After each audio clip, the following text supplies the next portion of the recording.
এই জড় জগতে যাদের সম্বন্ধে আপনি আছেন, স্ত্রী, পুত্র, কন্যা, স্বজন, তাদের সঙ্গে আপনার সম্পর্ক ধীরে ধীরে দূরত্ব হয়ে যাবে। এই লক্ষণটা হলো ভগবান ধীরে ধীরে আপনাকে গ্রহণ করছেন। কেন জানেন? কেন? তার কারণ হলো, যদি সংসারের প্রতি আপনার মোহ না কাটে, যদি সংসারী আত্মীয় স্বজন পরিবার পরিজনের প্রতি আপনার সম্বন্ধ দূরত্ব না হয়, তাদের প্রতি যদি আপনার মায়া থাকে, গোবিন্দ আপনাকে গ্রহণ করবেন না। স্বর্ণকার যেমন স্বর্ণকে আগুনে পুড়িয়ে পুড়িয়ে পুড়িয়ে পুড়িয়ে খাঁটি করে, ওই দুঃখের আগুন দিয়ে আপনাকে পুড়িয়ে পুড়িয়ে খাঁটি করে নির্মল করে তার চরম সেবার যোগ্যতায় আসীন করছেন ভগবান আপনাকে। তার সেবার জন্য আপনাকে উপযোগী করছেন।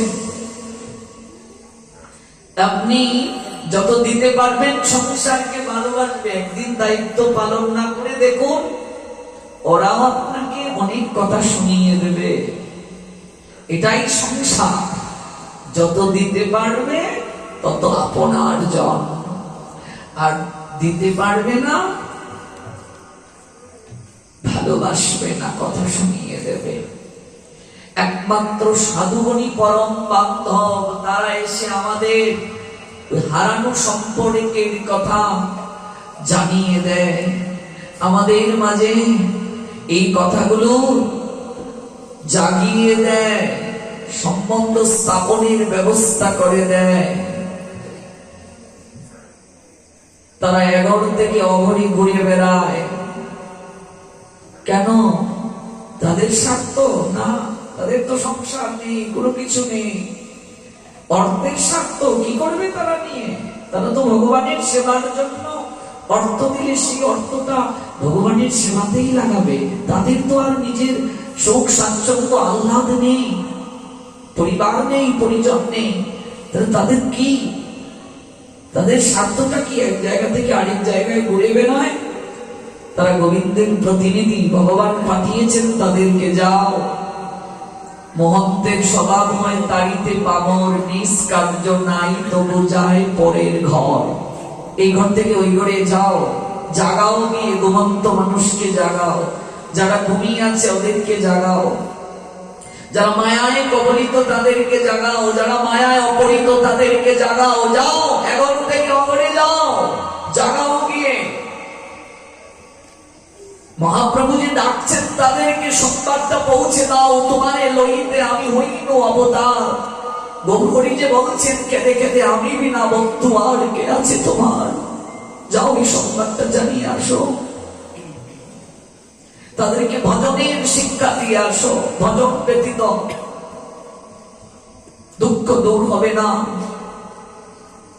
2 মাস ছুটি নিয়ে তারাকিশোর চৌধুরী ছুটলেন এই তীর্থ থেকে ওই তীর্থে, এই ধাম থেকে ওই ধামে। পরিশেষে বৃন্দাবনে এসে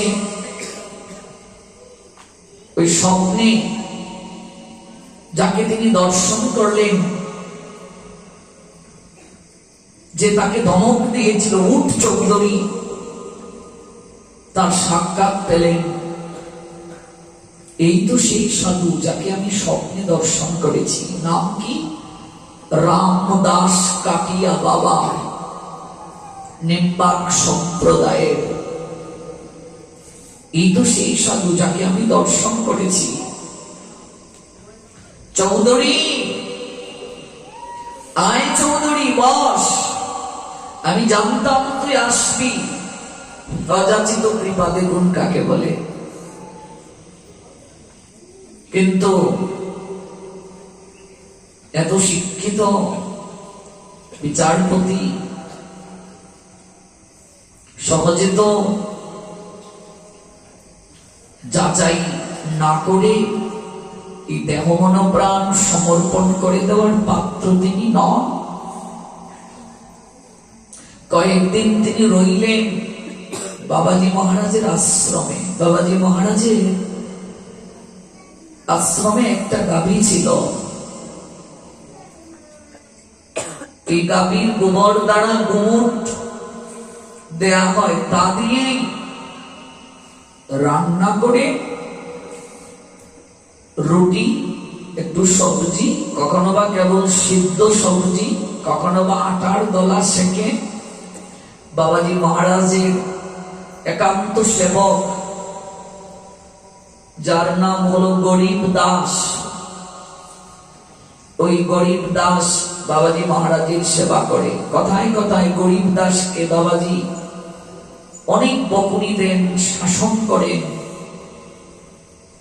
অন্যায় না করলেও তাকে শাসন করেন। শাসন কাকে করে? যার প্রতি অধিকার আছে। অধিকার না থাকলে শাসন করা যায় না।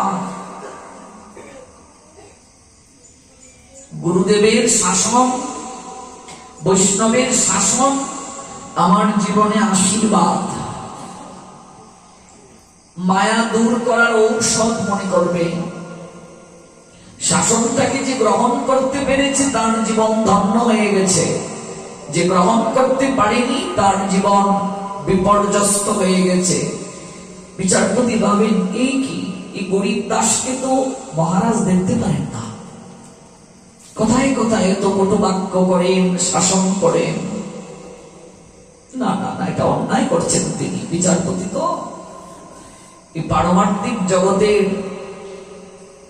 বিধিগুলো তিনি উপলব্ধিতে আনতে পারছেন না। যেখানেই তিনি যাবেন গাভীটাকে সঙ্গে নিয়ে যাবেন। গোমাতার সেবা করলে 33 কোটি দেবতার সেবা হয়ে যায়। গোবরের জল সারা বাড়ি ছিটিয়ে দিলে পবিত্র হয়ে যায় বাড়িটা। সনাতনী হিন্দুর বাড়ি, সেদিন বলেছিলাম, দেব মন্দির, তুলসী মণ্ডপ থাকবে, পুষ্প কানন থাকবে, এটা অন্যরকম পরিষ্কার পরিচ্ছন্ন, দেখলেই মনে হবে যেন মন্দির। এটা সনাতনী হিন্দুর বাড়ি, দেখলেই মনে হবে। যেখানেই যান তিনি সেই গাভীটাকে সঙ্গে নিয়ে যান। গরিব দাস তো সেবকের জন্য আছেন, সততই তিনি সেবা করেন। কথায় কথায় শাসন যেমন করেন, গায়েও হাত তুলেন। না না না না না, তারা কিশোর চৌধুরী ভাবছেন এটা তো মহারাজের হচ্ছে না। তিনি গরিব দাসকে এত কেন শাসন করেন, বকুনি দেন? অন্যায় না করলেও মূলত গরিব দাসকে যোগ্য করে গড়ে তুলছেন বাবা। তাকে পরীক্ষা করে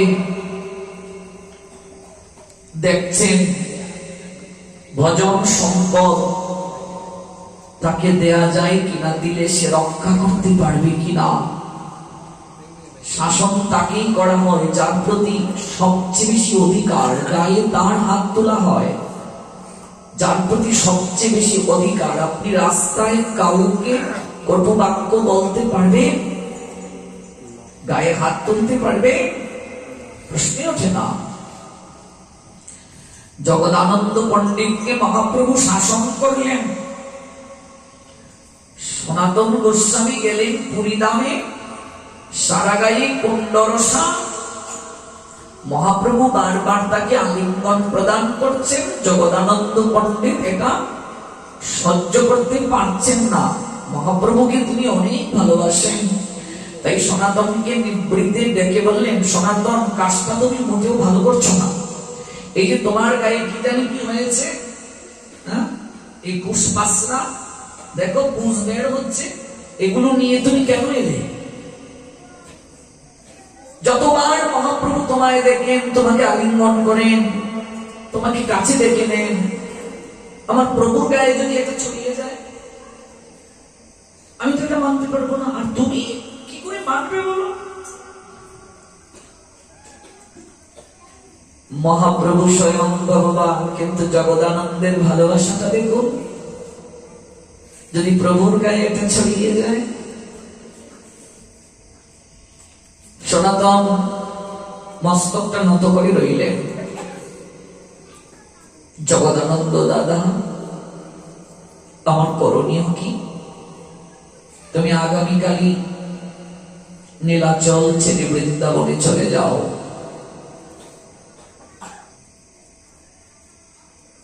তোমার শরীর ভালো না হওয়া পর্যন্ত তুমি আর আসবে না, যাও।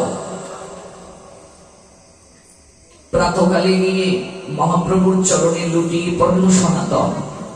প্রভু, আজ্ঞা করো আমায়, আমি বৃন্দাবনের উদ্দেশ্যে যাত্রা করতে চাই। সবে মাত্র এলে, দুদিন হলো বৃন্দাবন থেকে, মাসের মাস হেঁটে এলে, রথযাত্রা পর্যন্ত থাকবে, আমায় না বললে? চলে যেতে চাচ্ছ কেন? সত্যি করে বলো, কিছু হয়েছে? কেউ কিছু বলেছে? আমি তোমার কাছে সত্য ব্যতীত মিথ্যে কোনোদিন বলিনি, কিন্তু এই কথাটার উত্তর আমি দিতে পারবো না, তুমি আমায় ক্ষমা করে দাও। আমি তোমায় আদেশ করছি, বলো, কেউ কিছু বলেছে? আমায় ক্ষমা করো প্রভু, আমি তোমায় মিথ্যে বলতে পারবো না। তুমি অন্তর্যামী, সবই জানো। জগদানন্দ দাদা আমায় যেতে বলেছেন, আমার গায়ে কুণ্ডরসা হয়েছে, তুমি আমায় জড়িয়ে ধরো, বারবার আলিঙ্গন দাও। সনাতনকে জড়িয়ে ধরতে প্রভুর খুব ভালো লাগে, একটা অপরিসীম আনন্দ হয় প্রভুর। সনাতনের অঙ্গ স্পর্শ প্রভুকে আনন্দ দেয়। এই প্রীতি কোনো শব্দ দ্বারা, বাক্য দ্বারা বিশ্লেষণ সম্ভব নয়, এটা অনুভব সাপেক্ষ। এই জন্য প্রভু তাকে আলিঙ্গন প্রদান করেন। এটা জগদানন্দ পণ্ডিত সহ্য করতে পারছেন না। প্রভু, আমার এই গায়ের কুণ্ডরসা যদি তোমার গায়ে চলে যায়, আমি এটা নিজেকে ক্ষমা করতে পারবো না, তাই আমি চলে যেতে চাই। মহাপ্রভু চিৎকার করে বললেন, এত বড় সাহস! জগদানন্দ, এদিকে আয়। এত বড় সাহস! তোমায় সে শাসন করে, তোমায় সে কটু বাক্য বলে, তোমায় সে যেতে বলেছে। এই বলে মহাপ্রভু তেড়ে গেলেন, জগদানন্দকে মারতে গেলেন, গায়ে হাত তুলতে গেলেন, শাসন করতে গেলেন। সনাতন চরণে লুটিয়ে পড়ে চরণটাকে জড়িয়ে ধরে কাঁদতে কাঁদতে বলছে, প্রভু, আমি জানতাম তুমি আমাকে অনেক ভালোবাসো, কিন্তু আজ কেন জানি মনে হলো তুমি আমার থেকে জগদানন্দ দাদাকেই বেশি ভালোবাসো। এত বছর যাবৎ আমি তোমার শুনে আছি, আমি অন্যায় করলে তুমি তো কোনোদিন আমার গায়ে হাত তুলো না, আমাকে একটাও শাসন করো না, কটু বাক্য বলো না, কিছু বলো না। জগদানন্দ দাদা একটা কথা বলছে, তুমি তেরে তাকে মারতে যাচ্ছ, তুমি আমার থেকে জগদানন্দ দাদাকেই বেশি ভালোবাসো। শাসন তো তাকেই করা যায় যার প্রতি বেশি অধিকার আছে, গায়ে তো তাকে হাত তুলবে গুরুদেব, শাসন করবে যার প্রতি সবচেয়ে বেশি অধিকার আছে। তুমি আমার থেকে জগদানন্দ দাদাকেই বেশি ভালোবাসো, আমি তোমার আপন হতে পারিনি। এই বলে সনাতন কাঁদতে কাঁদতে প্রভুর চরণে অশ্রু বিসর্জন করছে। মহাপ্রভু সনাতনকে বললেন, প্রভু কহে, তোমার স্পর্শী আমি পবিত্র হইতে,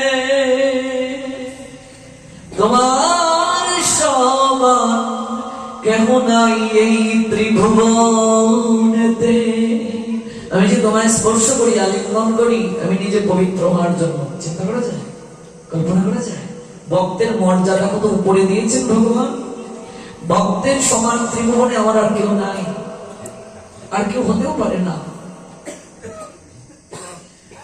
আমি জগদানন্দকে মারতে যাচ্ছি, শাসন করতে যাচ্ছি, শরীরকে বিচার করে বৈষ্ণবতা হয় না, শরীর দ্বারা বৈষ্ণবতা বিচার হয় না। যদি শাসন না করি পরবর্তী বৈষ্ণব সমাজ এটা গ্রহণ করবে, এটা উচিত হয়নি। তাছাড়া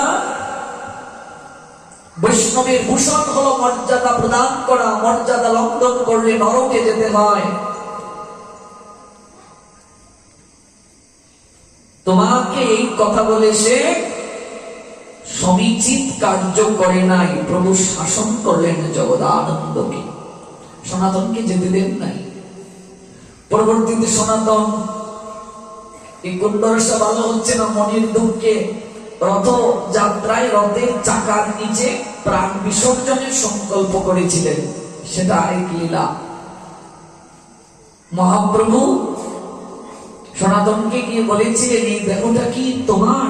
তুমি যেদিন প্রথম আমার নিকটে এসে সাক্ষাৎ করেছিলে, এই দেহ মনোপ্রাণ সব আমাকে সমর্পণ করে দিয়েছিলে। এই দেহটা তো ভজন করার জন্য, তো ভজনের দেহ তুমি আত্মহত্যা করে নষ্ট করতে চাও?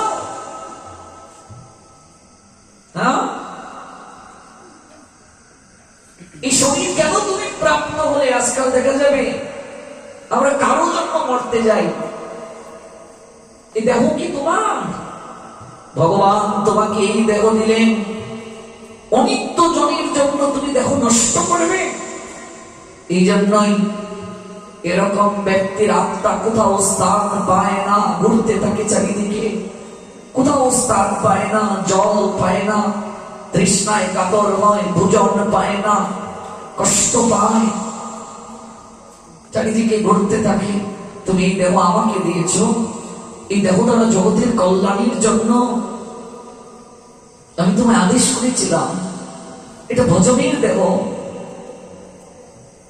তুমি আমাকে সমর্পণ করে দিয়েছ এই দেহ, তুমি এই দেহ নষ্ট করতে পারো না। মহাপ্রভু এই বলে সনাতনকে প্রেমালিঙ্গন করেছিলেন। সনাতনের কুণ্ডরসা ভালো হয়েছিল। কোন প্রসঙ্গ থেকে এত দূর গেলাম? চৌধুরী সাহেব বারবার নিরীক্ষণ করছেন বাবাজি মহারাজ এই গরিব দাসকে কারণে অকারণে শাসন করছেন, গায়ে হাত তুলছেন। একদিন পরিক্রমায় গিয়েছেন কাটিয়া বাবা। পরিক্রমা করতে গিয়ে তাবু গেড়েছেন, গরিব দাসকে দায়িত্ব দিচ্ছেন। রসুই কর গরিব দাস একজন বাঙালি রমণী, চারিদিকে কাপড় বেরি দিয়ে উপরে একটা কাপড়ের ছাউনি দেয়া হয়েছে, রন্ধন করছে। তো এক বাঙালি রমণী কৌতূহলবশত ভাবছে, দেখি এখানে কি হয়। ওই কাপড়টাকে তুলে এক বাঙালি রমণী ভিতরে প্রবেশ করে ফেলেছেন।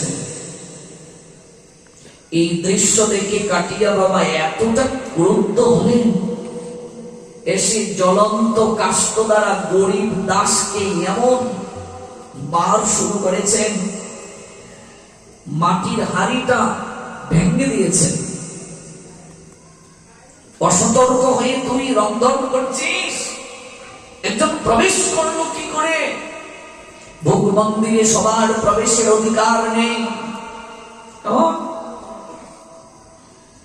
এই বলে তিনি হাড়িটা ভেঙে ফেললেন, সরঞ্জাম সব ছুটে ফেলে দিলেন রান্নার, আর জ্বলন্ত কাষ্ঠ দ্বারা গরিব দাসকে ইচ্ছে করে মারলেন।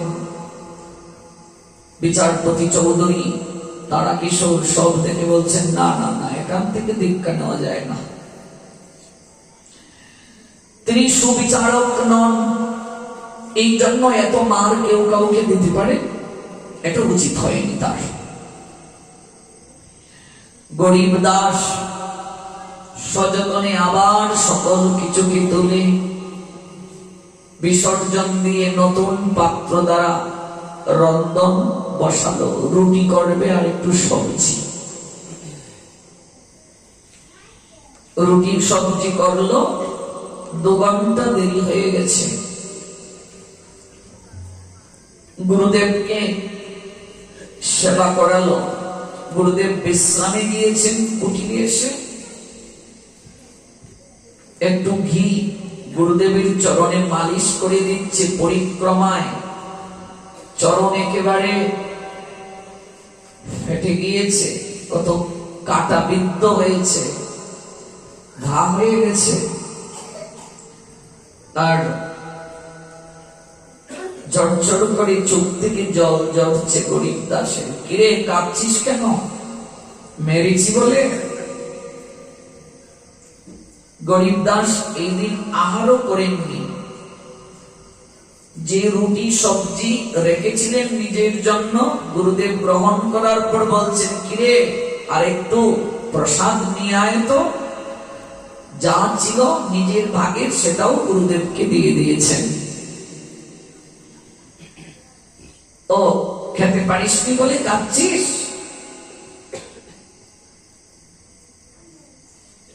গরিব দাস চরণ দুটো জড়িয়ে ধরে বুকের মাঝে এনে বলছে, গুরুদেব আপনি আমায় মেরেছেন বলে কাঁদছি না, আহার করতে পারিনি বলে কাঁদছি না, আমি বড় অপরাধী, এই চিন্তা নিয়ে কাঁদছি। আজ আপনাকে সেবা দিতে 2 ঘন্টা দেরি হয়ে গেল। চিন্তা করা যায় শিষ্য কাকে বলে? 2 ঘন্টা দেরি হয়ে গেল আপনাকে সেবা দিতে, এই জন্য কাঁদছি, অপরাধ বোধ কাজ করছে। চরণ বুকে জড়িয়ে ধরে কাঁদছে। গুরুদেবের চোখ বেয়ে জল চড়ছে। গরিব দাসকে না দেখিয়ে অশ্রুটা মুছে উঠে বসলেন। হেরে, আমি যে তোকে এত মারি, এত শাসন করি, তুই কুটির ছেড়ে যাস না কে করে? দুটো চরণ জড়িয়ে ধরে গরিব দাসকে দেখে বলছে, কোথায় যাব? আমার তো যাওয়ার কোনো জায়গা নেই। আপনি আমায়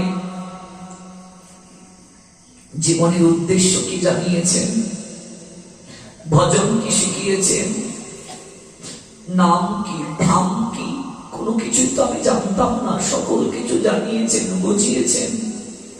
কোথায় যাব? এ তো আমার পরম সৌভাগ্য, এ তো আমার কৃপা।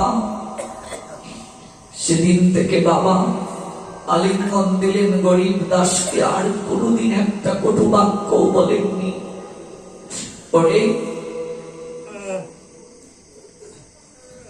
আমি তোকে যে উদ্দেশ্যে আচরণ করেছি, তুই সফল হয়েছিস রে, তুই পরীক্ষায় উত্তীর্ণ হয়েছিস রে। শ্রেষ্ঠ ভজন সম্পদ এখন তোকে দেয়া যায়। গরিব দাস অহৈতুকী কৃপা প্রাপ্ত হল। এক সময় গরিব দাস পীড়িত হল, শরীরটা লুটিয়ে পড়ল।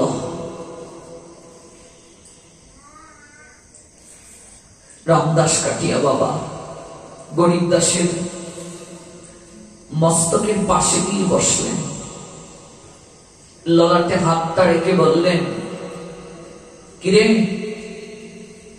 উঠ বাবা, আমার হয়তো যাওয়ার সময় হয়ে গেছে, আমি উঠতে পারছি না বাবা। কি চাস তুই আমার কাছে গরিব? সারা জীবন আমার সেবা করলি, বল তোর ইচ্ছেটা কি,